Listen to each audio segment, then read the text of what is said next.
क्योंकि net JRF clear करने के बाद रियल लाइफ में बहुत सारे चैलेंजेस आपके सामने आएंगे। एज अ बड़ा भाई मैं आपको बता रहा हूँ, एज अ छोटा भाई मैं आपको बता रहा हूँ, एज अ फ्रेंड मैं आपको ये बात सजेस्ट कर रहा हूँ कि भाई जेआरएफ क्लियर करने के बाद आप अगर पीएचडी करोगे, वहां पर भी पीएचडी करने के दौरान अगर आपको आपके सब्जेक्ट की नॉलेज अच्छी नहीं है, अगर आपको अपने सब्जेक्ट की सच में नॉलेज अच्छे से नहीं है, अगर आपको अपने टॉपिक्स अच्छे से नहीं आते हैं, तो वहां पर जाकर इतनी ज्यादा प्रॉब्लम होने वाली है ना। और अगर आप पीएचडी नहीं भी करते हैं तो जितनी भी मैंने फील्ड्स बताई, उन सारी फील्ड्स में आपको अपने सब्जेक्ट का बादशाह बनकर रहना होगा। कि नेट की प्रिपरेशन के दौरान सिर्फ और सिर्फ उस टॉपिक के क्वेश्चन सॉल्व करना नहीं आना चाहिए, वो टॉपिक भी आपको अच्छे से समझ में आना चाहिए।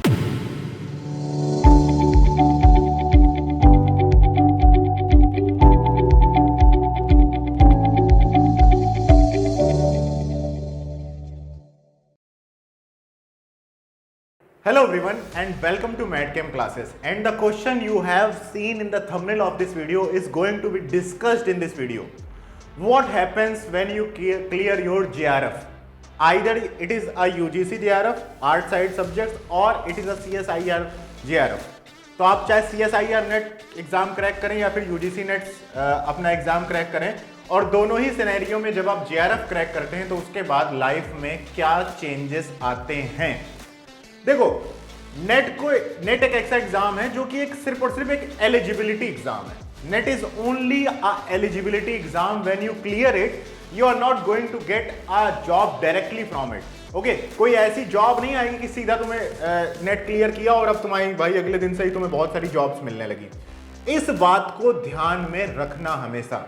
जब भी आप CSIR नेट की प्रिपरेशन करना, तो इस बात को ध्यान रखना कि नेट क्लियर करने के बाद जॉब नहीं मिल जाएगी। नेट क्लियर करने के दौरान आपको क्या बातों का ध्यान रखना है, इस वीडियो में मैं आज आपके साथ डिस्कस करने वाला हूं।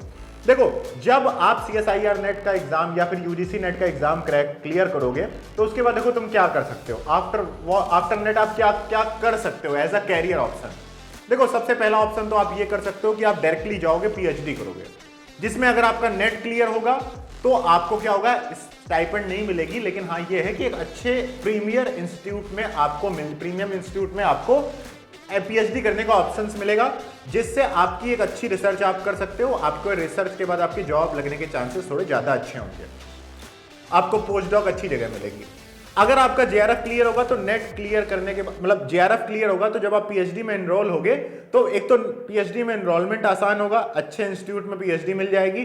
सेकंड चीज ये है कि आपको स्टाइपेंड भी मिलेगी 32,000 रुपीज की फर्स्ट 2 इयर्स में, और उसके बाद फिर आपकी 40 to 45,000 आपकी स्टाइपेंड आपको मिलेगी नेक्स्ट 3 इयर्स के लिए। ठीक है, मतलब आपको पीएचडी करते समय पैसा मिलेगा, सीधी सी बात है, अगर आपने जेआरएफ क्लियर किया तो, अगर आपको पीएचडी करनी है तो। But there are so many students who don't want to do the PhD, and at that time what is the like real value of PhD? अगर आपको PhD नहीं करनी है और आपने नेट क्लियर किया तो क्या फायदा है अब आपके नेट क्लियर करने का।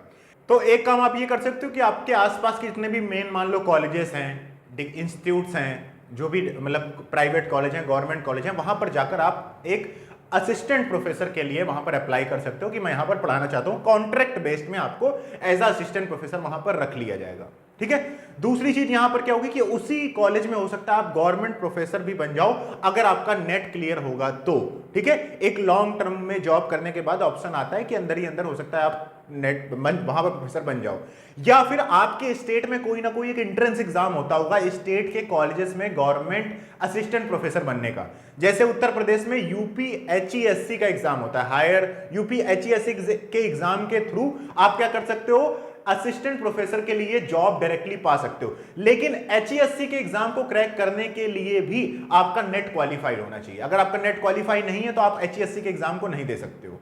या फिर उसके अलावा आप क्या कर सकते हो कि भाई आप बार्क की तैयारी कर सकते हो, जियो केमिस्ट की तैयारी कर सकते हो। मतलब नेट के बाद भी आप किसी दूसरे एग्जाम की तैयारी करोगे, और उस एग्जाम की तैयारी में आपको नेट का कुछ मतलब ऐसा सीरियस वो नहीं मिलने वाला है, मतलब कोई फायदा नहीं मिलने वाला है।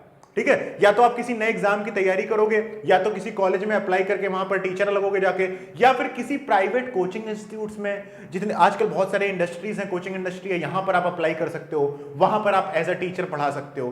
तो ये कुछ मोटे माटे आपके क्या हैं, कैरियर ऑप्शन है जब आपका जेआरएफ क्लियर हो जाता है। और हाँ, इसके अलावा जो different kind of government jobs होती हैं उनकी भी प्रिपरेशन आप कर सकते हैं। तो उस प्रिपरेशन में मान लो जेआरएफ का इतना बड़ा रोल तो है नहीं, उसकी तो तुम डायरेक्ट भी कर सकते थे, ठीक है, वो भी एक कैरियर ऑप्शन होता है।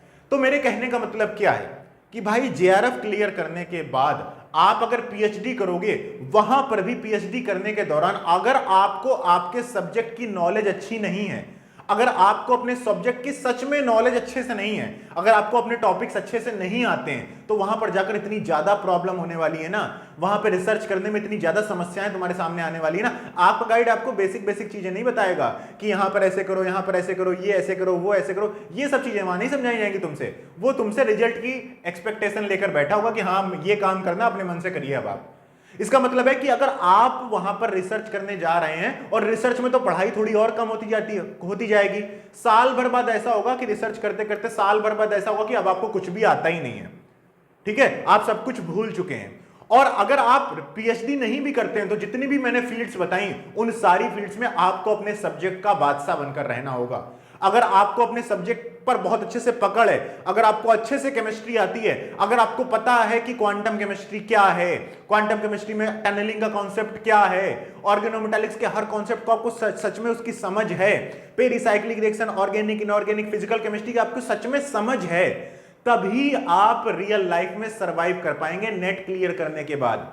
तो इसलिए एक बात हमेशा ध्यान रखिएगा कि नेट की प्रिपरेशन के दौरान जो भी टॉपिक आप पढ़ रहे हैं, उस टॉपिक को आपको सिर्फ और सिर्फ पढ़ना नहीं है, सिर्फ और सिर्फ उस टॉपिक के क्वेश्चन सॉल्व करना नहीं आना चाहिए, वो टॉपिक भी आपको अच्छे से समझ में आना चाहिए। मतलब आपको क्लैरिटी होनी चाहिए उस टॉपिक की कि हाँ भाई ये है क्वांटम केमिस्ट्री, ये है फिजिकल केमिस्ट्री, ये है इनऑर्गेनिक केमिस्ट्री। इसलिए ऐसे कोर्स को पढ़िए, ऐसे कंटेंट से पढ़िए, ऐसे सोर्स ऑफ मटेरियल से पढ़िए जहां पर आपको क्वेश्चन प्रैक्टिस तो कराई जाए, साथ ही साथ वहां पर आपको कॉन्सेप्ट भी बहुत अच्छे से सिखाए जाएं। तो ये मेरी एक गाइडेंस थी जो मुझे लगा कि आपको बताना बहुत जरूरी है, क्योंकि नेट जेआरएफ क्लियर करने के बाद रियल लाइफ में बहुत सारे चैलेंजेस आपके सामने आएंगे, और उन सारे चैलेंजेस को क्रैक करने के लिए आपको आपके सब्जेक्ट की नॉलेज होनी चाहिए। तो नेट की प्रिपरेशन किसी भी तरीके की जॉब की वाली प्रिपरेशन नहीं है। नेट की प्रिपरेशन ऐसी प्रिपरेशन है जिसमें आपको अपनी लाइफ के एट द टॉप पॉइंट पर, पीक पॉइंट पर, लास्ट पॉइंट पर एक बार अपने सब्जेक्ट को बहुत अच्छे से पढ़ने का मौका दिया जा रहा है। तो अगले 6 महीने में जो आप सीएसआईआर नेट केमिकल साइंस की या फिर किसी भी एग्जाम की तैयारी कर रहे हैं, तो मेक श्योर करना कि आपको सारे टॉपिक्स अच्छे से समझ में आए, आप उसको इतना अच्छे से पढ़ पाएं कि आप उसे पढ़ा भी सकें। इतना ज्यादा कॉन्फिडेंस होना चाहिए हर टॉपिक में, इतना अच्छे से आपको वो टॉपिक आना चाहिए कि आप उस टॉपिक को पढ़ा भी सकें। अगर ऐसा आपके साथ नहीं हो रहा है तो वो कोर्स आपके लिए बेनिफिशियल नहीं है। और मैड गेम क्लासेस के ऑनलाइन कोर्सेस में मैं आपको एक बात बता देता हूं कि हमारे यहां पर कंटेंट में क्वेश्चन प्रैक्टिस के साथ साथ जो कंटेंट डिलीवरी है ना, उसमें इतनी ज्यादा क्लैरिटी है ना, इतनी बढ़िया तरीके से पढ़ाया गया है ना कि पवन सर से जाकर एक बार फिजिकल केमिस्ट्री पढ़ना, तेज सर से जाकर एक बार ऑर्गेनिक केमिस्ट्री पढ़ना, मेरी एक बार इनऑर्गेनिक केमिस्ट्री पढ़ना, जाकर बॉन्डिंग कैसे पढ़ाई है, ऑर्गेनोमेटालिक्स कैसे पढ़ाई है, इसके बाद ग्रुप थ्योरी देखना, पेरिसाइक्लिक देखना, थर्मोडायनेमिक्स देखना, ये टॉपिक्स तुम्हें अच्छे इतना बढ़िया से पढ़ाए गए हैं ना कि तुम्हें बहुत अच्छे से समझाया गया है, तुम्हारे कॉन्सेप्ट्स क्लियर किए गए हैं। तो अगर ऐसे कोर्स से तुम पढ़ोगे तो फायदा पता क्या होगा, तुम हर टाइप ऑफ इंटरव्यू को क्रैक कर दोगे, क्योंकि इंटरव्यू में क्वेश्चंस नहीं पूछे जाएंगे, इंटरव्यू में कॉन्सेप्ट्स पूछे जाएंगे। कहीं पर भी जाके पढ़ोगे पढ़ाओगे तो कॉन्सेप्ट पढ़ने पढ़ाने आने चाहिए तुमको। तो इसलिए मेक श्योर कि आप जब भी नेट की तैयारी करें तो आप कॉन्सेप्ट्स को भी अच्छे से उतना ही तवज्जो दें जितना क्वेश्चन को दे रहे हैं, ठीक है, क्योंकि ड्यूरिंग द प्रिपरेशन हो सकता है क्वेश्चन ज्यादा इंपॉर्टेंट होते हैं, नेट क्लियर कर लोगे ज्यादा क्वेश्चन कर करके, लेकिन अगर कॉन्सेप्ट वीक रह गए ना तो फिर काम नहीं बनेगा। कम से कम 10-15 ऐसे टॉपिक्स होने चाहिए जो तुम्हारे फेवरेट हो, जिन्हें तुम कभी भी पढ़ा सकते हो। तुम कहीं इंटरव्यू में जाओ, तुमसे पूछा जाए हाँ बताइए भाई केमिस्ट्री में आपको कौन सा सब्जेक्ट अच्छा लगता है, तो तुम बता सको कि हाँ मुझे फिजिकल केमिस्ट्री अच्छी लगती है। तो फिजिकल केमिस्ट्री में कोई भी टॉपिक कुछ भी तुमसे पूछे तुम फटाफट उसको समझा दो कि भाई स्पेक्ट्रोस्कोपी क्या है, क्या उसका बेसिक कॉन्सेप्ट है। सिर्फ फॉर्मूले से काम नहीं चलेगा, वहां पर टॉपिक की सच में समझ होनी चाहिए। तो ये बात ध्यान रखना अपनी तैयारी के दौरान पर। एज अ बड़ा भाई मैं आपको बता रहा हूं, एज अ छोटा भाई मैं आपको बता रहा हूं, एज अ फ्रेंड मैं आपको ये बात सजेस्ट कर रहा हूं। उम्मीद करता हूं आपको ये सजेशन अच्छा लगा होगा।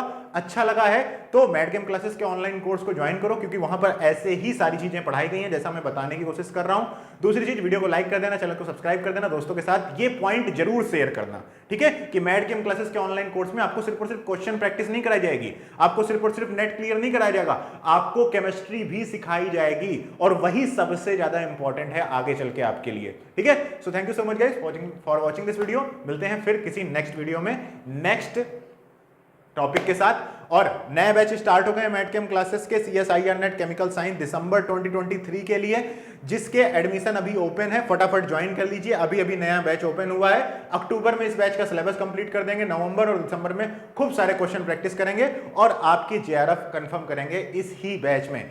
सो thank you so much guys for watching this video. Bye bye, मिलते हैं नेक्स्ट वीडियो में once again. Bye bye, take care.